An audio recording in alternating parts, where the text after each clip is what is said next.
So good day mga ka-Brent. So we are reviewing the DJI Osmo Action 5 Pro.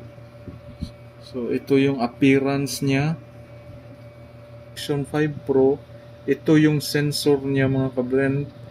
So sa left side, so ito yung on and off and quick shutter. Ito din yung auto recording niya. So dito ka din mag quick recording sa taas. So dito sa left side, paano magbukas nito? So may arrow siya pa down. So push and pull down para mabuksan mo yung, so makikita mo yan, may red para makikita mo yung charging port niya dito. So ito yung charging port niya. So type C siya, no? So red yung silicone niya dito, yung seal para sa waterproofing. So paano mag-lock? I-push at saka i-slide up. Kung wala ka nang makikita nga red dito, so it means niya naka-lock na yan. So dito sa baba, ito yung magnetic niya mga ka-Brent, no? Magnet to dito para sa accessories niya. Ito dito yan. So sa right corner may logo na DJI. So dito yung battery niya at saka SD card niya mga ka-Brent. So dito naman pataas naman ito. So may arrow up. So push niya at saka i-slide mo pa up para mabuksan. So makikita mo yung red na yan. So it means na yan, bukas na yan. So ito yung bagong ano niya, bagong battery, no? 1950 mAh. So malaki-laki siya compare sa dating 1700 plus lang. So dito din yung SD card niya, no? Ito pala yung ano niya, sealed. Yung O-ring silicone sealed niya. So paano tanggalin yung SD card, no? So push mo lang, tas aangat yan. So tatanggalin mo yan. So yung recommended na SD card, dapat pwede A1 U3 V30, pwede din A2 V30 U3. Mas maganda yung A2 version, A2 nga version V30 mga ka-Brent, para maganda yung ano niya, yung flow ng pagkuha ng video 4K UHD kaysa sa A1. Yung recommended talaga nito A2 V30. So paano ilagay? So ito pasok mo lang yan. May ano din yan, may indication dito kung saan nakaharap yung ano, yung SD card niya. So ganito siya. So i-push mo lang, makarinig ka ng click sound. It means niya na nakalock na yan. So meron din indication dito, no, na 0. So dyan mo itapat niyan yung battery kung kukunin mo yan. So ito yung bagong battery ng DJI, no. So 1950 mAh lang, tas mag-lock yan. So ganun din i-push, tas i-slide down. So wala na yung red dito, it means yan naka-lock. So open na natin, no. So i-press for 1 seconds only. So diba? So ito, swipe lock. So ito, swipe lock. So yung screen dito pala mga ka-Brent, OLED na yan, no? OLED display, na Samsung OLED display yung screen niya, front and back. So touch screen din yan mga ka-Brent, no? Swipe mo lang, swipe down, swipe right, so touchscreen na yan dyan. Ewan ko lang sa DJI Action 4, parang touchscreen din sa harap, o hindi ako sure. So ganyan. So una, yung mga functions niya sa taas, no? So swipe down yung mga function niya sa taas. So sa left side, so ito yung ano niya, no, yung internal memory. May internal memory pala itong DJI Osmo Action 5, mga kabrent, no, na 47 GB. So yung SD card ko 17 GB. So kung maglagay ka ng SD card, so kung gusto mong ma-store yung videos or photos mo sa SD card mo, so click mo lang to. So switch to storage to SD card, o i-confirm mo lang yan. So yung ginagamit ko muna yung internal. So paano mag-format? Dito ka lang, click mo lang to sa storage, click format internal storage or format SD card. Yan lang pag format ng SD card. So unang tayo dito, yung logo dito na parang tao. So dito ka mag-save ng save current settings. So kung ano yung settings ng video mo, example 4K 16:19 60 frames per seconds. So doon mo yun i-save. So ganito, i-save, saka mamili ka lang ng yung scene niya. So marami siyang scene, no, from vlog to running, fishing, hiking, moto vlogging, so biking, and then yung isa racing, air, at saka surfing, diving, skiing, at saka video. So mamili ka lang dyan kung ano yung i-save mo nga current settings. Paano mag-delete? So example, ito i-delete mo. So dito ka lang sa gilid, so maka-delete ka na niyan. So next is QS. Ano pala yung QS? Quick switch button settings. So ito yung features niya, at saka shooting mode. So example, features. So switch between modes, start and pre-recording lock screen. Pwede mo yan i-set yung quick switch button service. So switch modes, so lagay ko yung dyan sa shooting mode. Sa quick shooting mode, dito yan sa taas.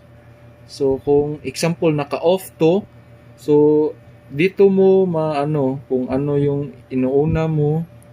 So example, kung ako, so naka moto vlog siya or vlog. So kung naka-off to, tas pipindutin ko sa taas, yun yung example, yung previous settings. So dito, no, yan yung niya. So next, yung brightness, may brightness level pala to, mga kabrent, no. So yan, so hanggang 100%. So sobrang linaw nito kasi OLED screen to parang sa mga Samsung phones na, mga kabrent, no. Next, settings. So sa settings, may snapshot. So yung snapshot niya nilagay ko, wait lang. Okay, so sa snapshot, so i-click nyo yan. Yung sa snapshot, clinic ko yung default niya, yung last settings.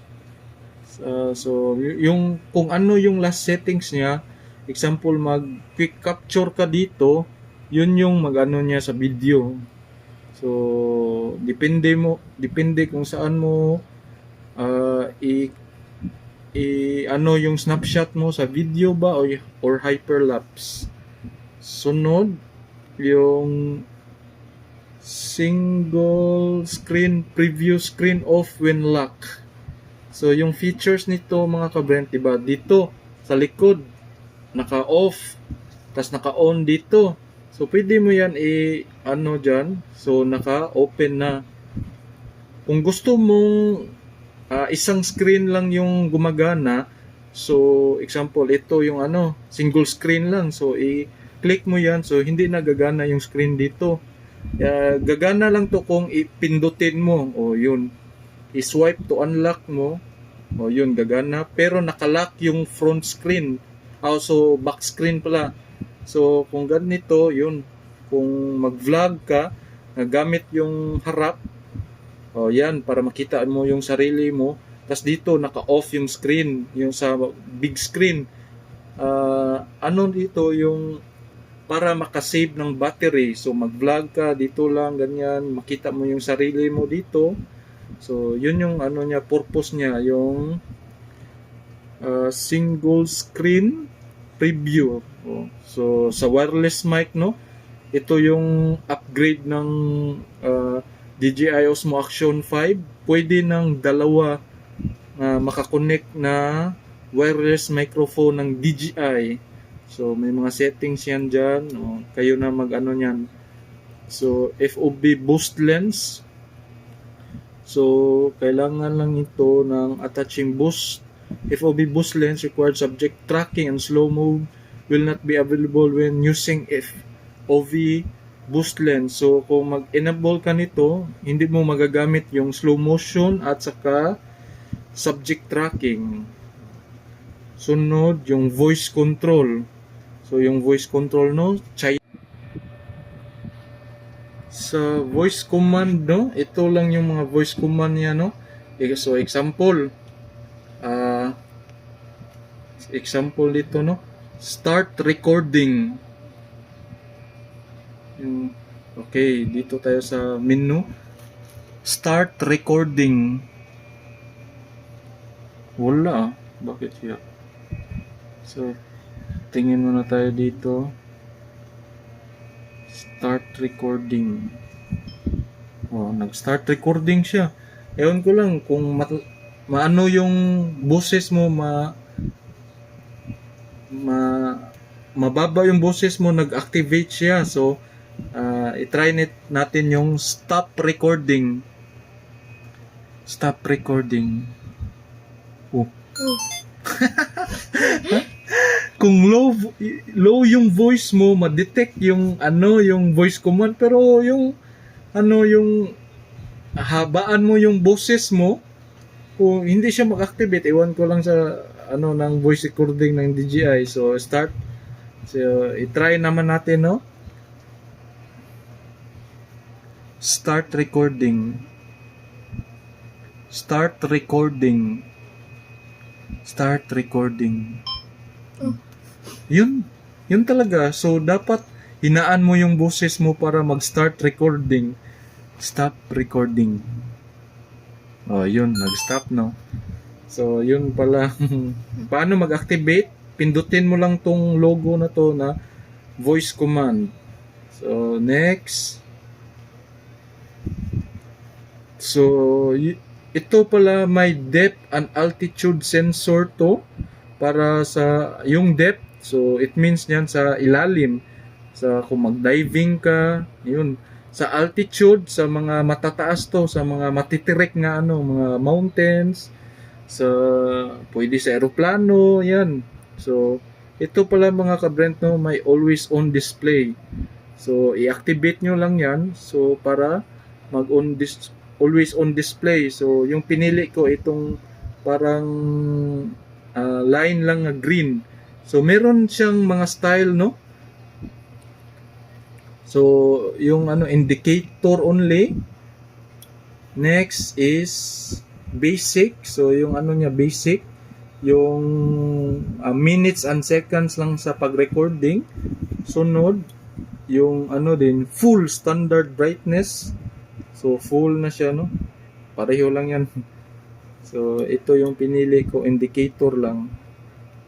So yun yung ano niya, yung always on display. So, i-off ko. Sunod, built-in mic audio backup. So, may built-in mic audio backup to mga kabrent, no? So, yun yung nakagandahan nito. Next, timer shooting. So yung timer shooting, mga modes kung duration, repeat, time for shooting. Ayun lang. Saka sa USB mode nito mga kabrent, no? Yung sabi dito, USB Type-C to C, PD cable connect camera to Android devices, PC or Mac. So, gamit nyo talaga yung Type-C to C. Pero iwan ko lang, parang okay lang yung Type-C to A. So, wireless connection. So, wireless connection yan, no? So, 5 megahertz yata to. Yun. So, may ano, no? May pilian, no? 5.8 gigahertz at saka 2.4 gigahertz. So, napaka high speed na yung wireless connectivity niya, no? Pwede mo din ma-reset yung connection dito and Wi-Fi password. So, next, unlock screen. So, yan, meron swipe left to unlock or swipe up to unlock the screen. So, mamili ka lang dyan. So, yung bitrate, dapat iset mo tong bitrate into high para maganda yung kuha ng camera. Sunod yung sound, yung high o yung grid. Yung grid mga kabrent sa ano yan, sa mga previous image and videos. Time code, yung time code nito pwede mo yan i-display kung mag-record ka ng video for synchronizing other cameras para makita mo yung oras nga o ganito pala yung time nga nag-record ka. O yun na. Pwede mo yan i-display kung mag-record ka, i-on mo lang yan. So i-off ko yan. Naming management, so mga folder to, no?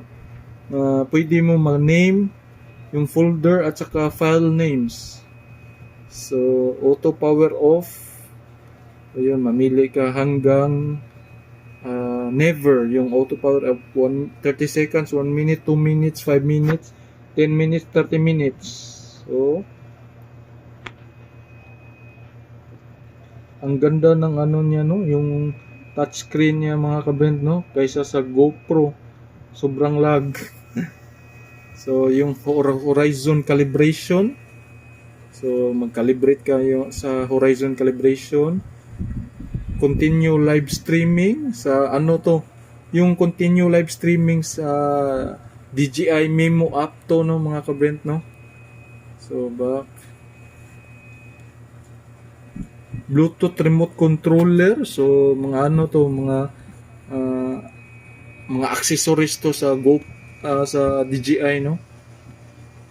So storage, so yun na nga, yung may internal storage at saka may SD card. Language, date and time, factory receipt, device information, compliance information. So maraming compliance yung ano, no, DJI products, no. Yan, makikita mo yan dyan. So next, ito yung orientation lock. So meaning yan, yung ganito, yun, kung vertical mo, pag ganun niya siya, automatic siya, no? Yan. So pwede mo din i-lock yan. So ito, screen lock o swipe lock. Screen lock. At saka dito, yung full front screen sa harap at saka half screen sa harap din. So next, no, dito sa taas makikita mo yan dito, ito yung minutes sa recording mo, no, at saka naka 4K 60 ka, no, Rocksteady ultra wide. So dito sa left, ito yung previous nga kinunan mo na video or picture. So click ka lang dito, yan. So makikita mo yan. So swipe up ka lang, swipe up po para makikita mo yung mga ni-record mo, no. Paano mag-delete? So may 3 dots dito, no, sa gilid. 3 dots, pindutin mo lang yan, o meron kang favorite, ito sa cloud, sa DJI, at saka ito delete. So delete. Sunod sa baba yung ano niya, yung numbers, at saka makikita mo yung recording mo 4K 60 frames per second, at saka ma-adjust mo din yung ano dito sa taas right corner, yung volume, at saka time dito sa taas, minutes and time. So paano mag-back? Pwede dito sa quick shutter, at saka pwede dito sa line. I-swipe mo lang yan dyan. Yan. So next, dito sa taas, may battery yan dyan. So makikita mo 26%, at saka naka voice control ka. Pwede mo yan makakuha. So dito sa right side down, so ito yung ano, zoom. Paano mag-zoom, no? I-hold mo lang itong 1.0x zoom. So pwede mo yan ma-zoom, oh. 'Di ba? Pwede mo yan ma-zoom until 2.0 times, 2 times zoom. So i-hold mo lang, tas hold mo to para sa 1.0. So ito yung nakagandahan sa DJI, no, para siya sa Insta360 Ace Pro, no, may zoom din kung mag-video. Yan. So dito na tayo sa right side, no, sa middle right side. Dito yung ano niya, yung pag-adjust ng videos or picture quality or video quality.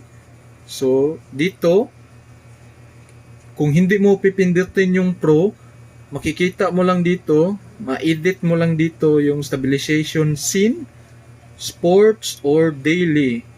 So, yun lang. Saka sa image adjustment, custom and default, yun lang. So, dapat talaga pindutin mo dito, naka-pro ka. So, at saka, yung settings nga i-recommend ko sa inyo, auto, Z plus positive 0.0 EV, saka yung ISO 100 to 6,400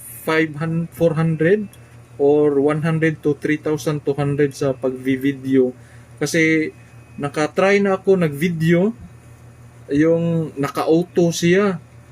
Naka-auto pero hindi ko in-adjust dito, naka-ano pala, naka-positive 3.07. So ganito yung kuha niya, no, mga ka-Brent. Sobrang linaw. Sobrang puro white, 'di ba? Puro white. So dapat dito sa AV dapat ano mo lang plus 0.0 EV, kasi kung mag-negative ka, negative, ipataas mo yung negative, ma-low yung quality ng video or yung brightness, no, mag-low na. So dapat nasa gitna siya ng mga ka-Brent, no. So dapat nasa positive 0.0 EV. So yan yung recommend nga settings ko, no. At saka sa ano dito sa ISO 100 to 6,400, confirm. Yun.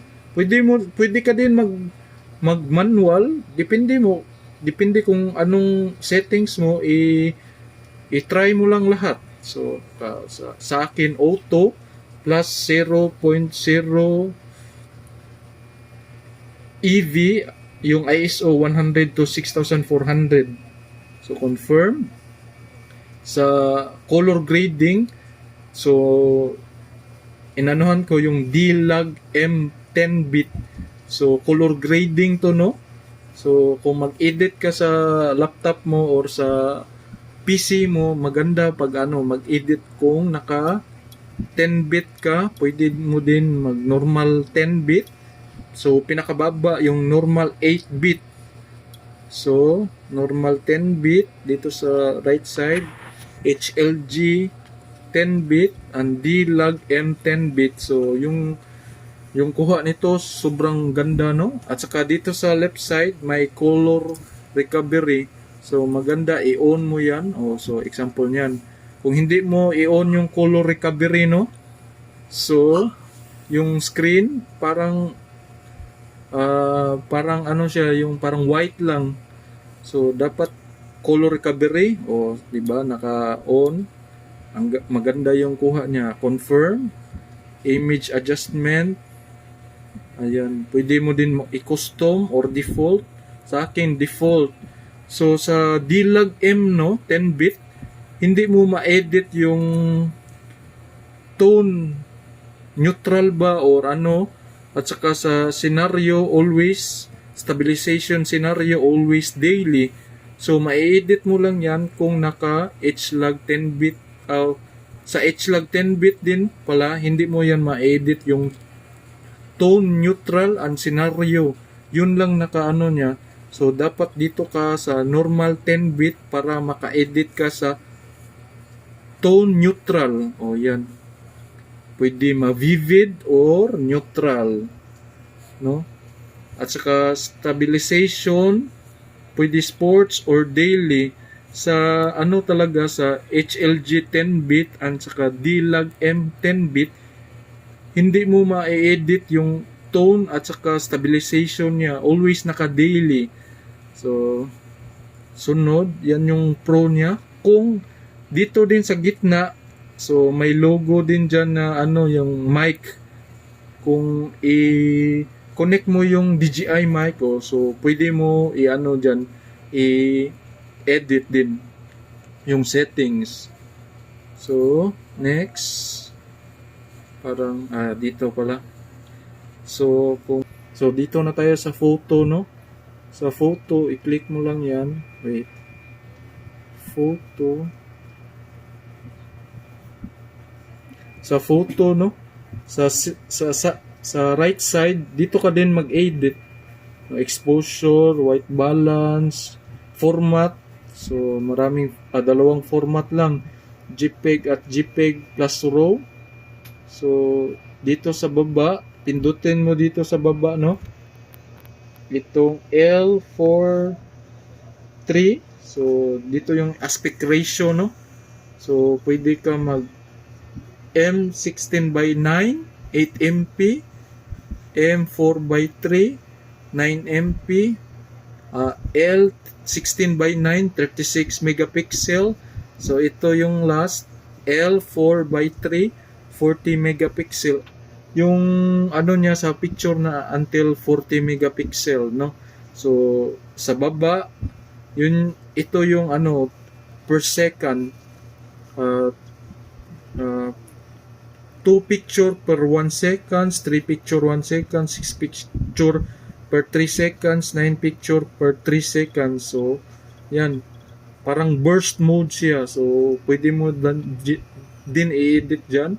So, sa standard, pwede mag-wide at saka D-warp or standard sa picture niya, no? So, off. Dito din sa left side, off, may countdown timer din sa pagpicture. Yan, dyan ka mag-settings. At saka sunod. So, swipe left. So, video, ito na. Ito na yung pinaka ano ng DJI, no, yung super night mode nila. So, yung super night mode, maganda talaga yung super night mode, no. May mga videos ako sa super night mode at saka normal video at saka sa super night mode. Sa super night mode hanggang 4K, 16:9, yung frames per second 60, 2.7K by 16:9 at saka 1080p. So yan, no, pwede mo din ma-edit dyan, no, Rocksteady dito sa left side, Rocksteady Plus, no, Ganun din dito din sa side, wide or standard. So maganda wide, rock steady. So ganun din sa video, no? Sa video, ganun din yung settings niya, no? Sa Pro, dito din, no? Sa gilid din, rock steady plus at saka horizon balancing. So I choose rock steady plus ultra wide. At saka sunod, super night mode, sunod sa subject tracking. So yung subject tracking, hindi siya mag-activate kung hindi, pwede pala mag-activate kahit kamay mo lang, di ba? Sa video na to, pwede mag-track yung kahit ganyan lang, magta-track siya, no, kung may movement. Sabi ng mga ibang vlogger, hindi daw pwede pusa or pero tinesting ko sa kamay ko, subject tracking talaga siya, no, mga kabrent, no. Yung subject tracking niya, yung hanggang 2K lang yung resolution niya, no. At saka frames per second hanggang 60 lang. Hanggang standard lang yung niya, yung subject tracking. So next is slow motion. Alam nyo naman tong slow motion, no? Hanggang sa 1080p 4 times 120 at saka 8 times to 240. Next, 2.7K sa slow motion, 4 times to 120. Meron din 4K, 4 times hanggang 120 yung speed. So wide at saka standard lang, no? So yan yung niya sa slow motion. So next, time lapse. So alam nyo din yung itong time lapse. So sunset. So sa taas, no, sa left side, may yan dyan, 1080p, 2.7K at saka 4K hanggang 30 frames per second lang dito sa left side. So sa right side, ito yung niya, yung wide, ultra wide at saka standard D-warp. So wide.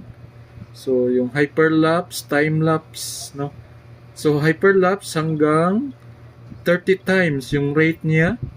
So yung time lapse, marami siyang yung niya, yung scene, marami siyang scene, may clouds, sunset at saka custom. 10 minutes per 2 seconds sa gitna, no? May mga sa setting sa sunset, 1 hour per 3 seconds. Sa cloud, 10 minutes per 2 seconds. Sa crowd, 10 minutes per 0.5 seconds. So, yun lang. So, yun yung niya, mga features ng DJI Osmo Action 5 Pro, no? Sa mga video, i-test ko din to yung mga videos niya, no? So sa accessories niya na no, yung niya plastic at saka may niya dito yung may metal para sa magnetism niya. So paano magkabit ng sa camera at saka sa accessories niya, no? So dapat naka-align siya dito, no? Sa red to red. So dapat naka-open mo to, no? Saka ilagay mo lang pag ganito. Yan. Dapat siya. Yan. Dapat naka-align yun. At saka i-lock mo lang yan. Yun. So ito na yung cage niya, no? Protecting cage. So meron din siyang yung magnetic din niya, magnetic mount. Pwede mo din yan ganyan. Pareho lang sa Osmo Action 4.3. So kung mag-record ka, no, pwede naka-ganyan, no, naka-vertical. So yung nakagandahan sa DJI, no, maganda yung mounting system niya, no. So yung clip niya dito, mo lang to, i-open, yun, kuha na. So ilagay mo lang dyan. So dapat yung DJI logo niya dito, no, nakatapat sa harap. So pag ganun, yan lang. Mm. Dapat, oh, di ba? So, sobrang ganda ng ano ng DJI, no? So,